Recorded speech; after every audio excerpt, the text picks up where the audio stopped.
about narcissism, which I'm making just because this came to me so clearly in my mind, and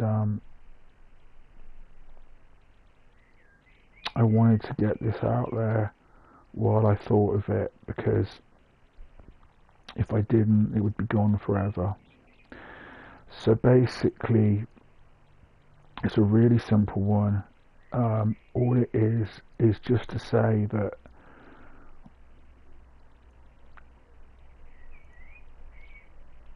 what I've noticed all the way through my life, but this is one of those things where it suddenly became crystal clear in my mind, is that what narcissistic people and people with narcissistic personality disorder crave, I think, is they kind of crave to always be the person with the sort of one of my exes, a really great ex-girlfriend of mine called Marie. I once came back from a difficult interaction with somebody at a music venue where I met someone I'd never met before. He was running it, and we had a little chat about open mic nights, because I used to run one, and he was the guy running this one, and I didn't realise, but I put his back out. I put him out by talking about the fact that where I came from, I used to run an open mic night. I was naive, but also his reaction was a little bit unnecessary too. He just got really weird with me. And when I spoke to Marie about it at the time, very hurt by it all, not understanding like I do now that you reap what you sow in this life. You've got to be very cautious and conscious of other people's egocentric needs, not just your own. And she said something really smart. She said, it's because when you told him that you too have run an open mic night and you're on his turf, he was no longer, inverted commas, holding the monkey, close inverted commas. It was very sweet the way she did it. It was brilliant. And I've never forgotten it. And from that day on, I've paid attention. I didn't know what she was talking about, so I had to expound on it, but I kind of really knew what she was saying. I got it straight away. But I just thought it was unfair and ridiculous, because I wasn't prepared to escape from my own scapegoat programming, which is kind of semi-narcissistic, where people that have been brought up by narcissists, they demand that we kind of take on the chains of our abusers, what they use against us. We take them on. We become little Hitlers in ourselves, to ourselves, and we hold ourselves to a very high standard, and we hold everybody else to that high standard. Okay? So basically, we become little bullies ourselves. We'd hate to think that anybody would think that, or say that, or see that about us, but we do. But the person we bully the most is ourselves. But out of the resentment and the exhaustion of all of that, we kind of think that everybody should hear that? Everybody should do better, be responsible, be accountable, be fair. Should. Well, listen, people don't do what they should. People don't feel what they should. People don't believe what they should. And that's if we were even to sort of dignify this whole thing with saying, oh yeah, no, that's fair. I mean, who's to say? Who's to say what should happen, what should be done?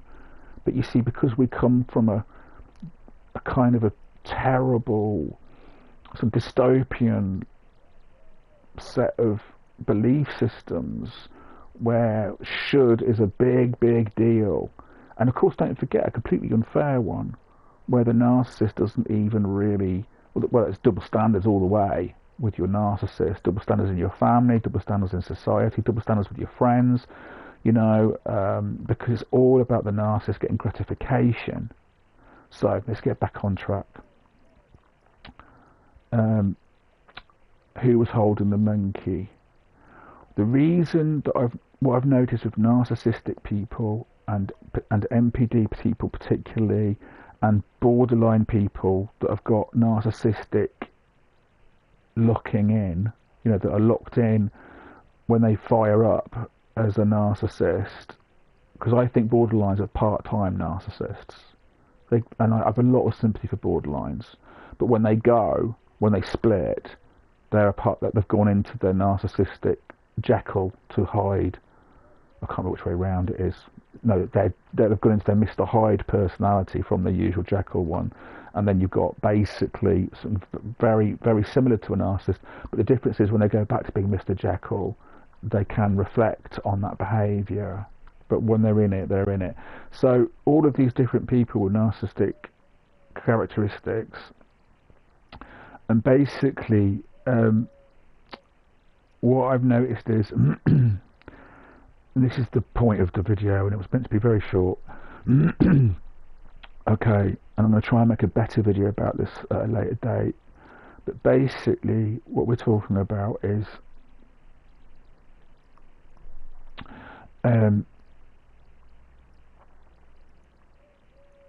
they always want to be in a situation where whatever has been spoken about,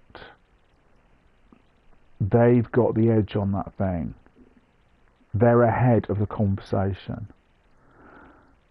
If 3 people are talking and they're the 4th person listening, and they don't get to contribute and they don't get to say anything, they will be quietly frustrated, seething in a way, sort of somewhere between frustrated and seething, waiting for their chance to speak. If they realise they know nothing about what's been spoken about, they won't just happily wait there while people talk, thinking about, they're actually thinking, why can't I have my turn?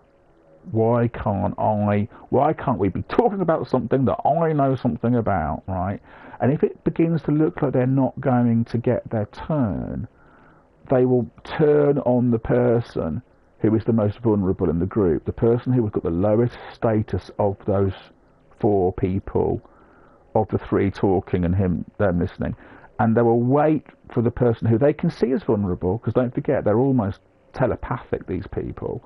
They can feel and sort of sense and hear vulnerabilities, and they will wait for the most vulnerable person in the group who they believe the other 2 will turn on with them, and they're usually pretty good at gauging this, and they will wait for them to make a contribution, or even make a kind of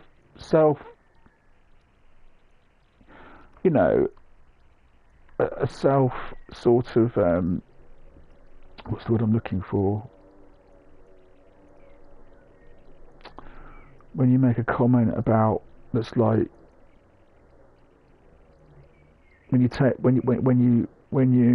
put yourself down for a minute, I can't remember what the word is. So let's say that and they'll just be being informal with their friends. They'll say something like, well, yeah, I do that sort of thing when I make, and then the narcissist will go, well, you want to maybe think about why you do something like that. And they'll try to unnerve them and get under them, because if that's how much it's important.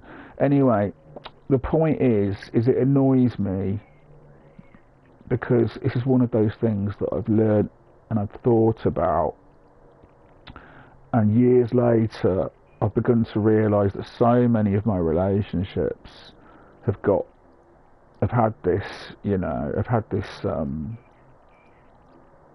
friendships and stuff. I've let things slide. If I'd known what I know now, I would have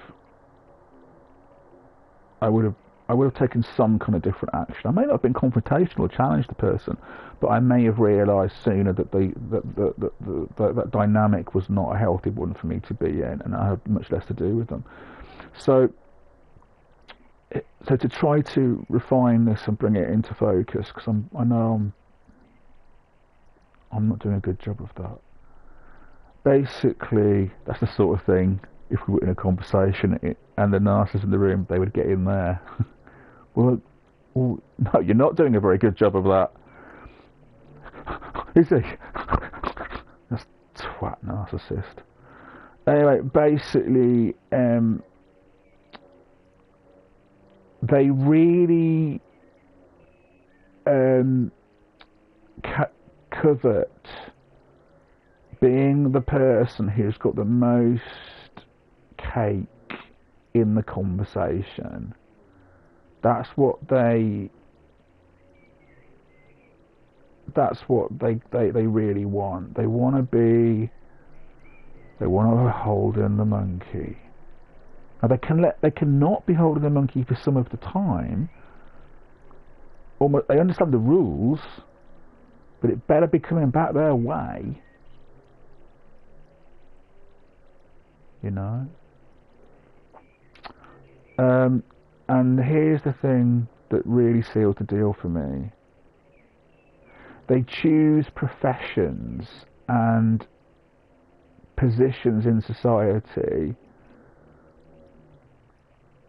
where they're always, in their mind, going to be assured of being in a position where they will almost all the time, if not be able to hold the monkey all the time,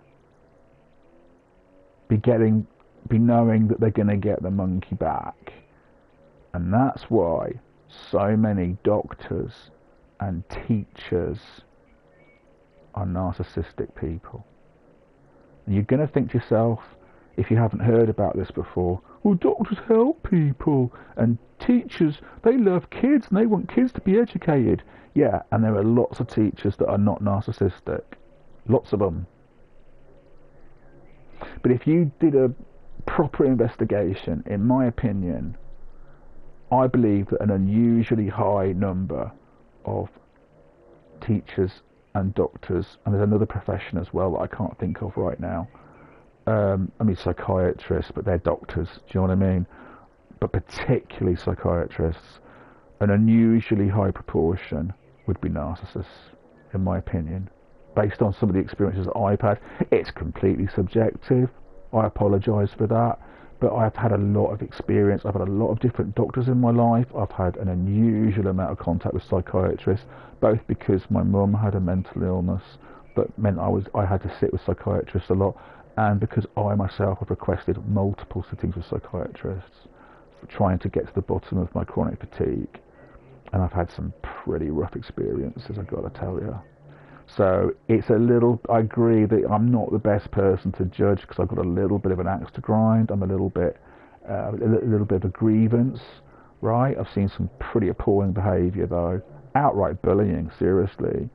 But like, it is my opinion, for what it's worth, and I stand by it until I have a really good argument to change my opinion. So basically, what it is if you notice these people that you've been getting the vibe from, that make you feel,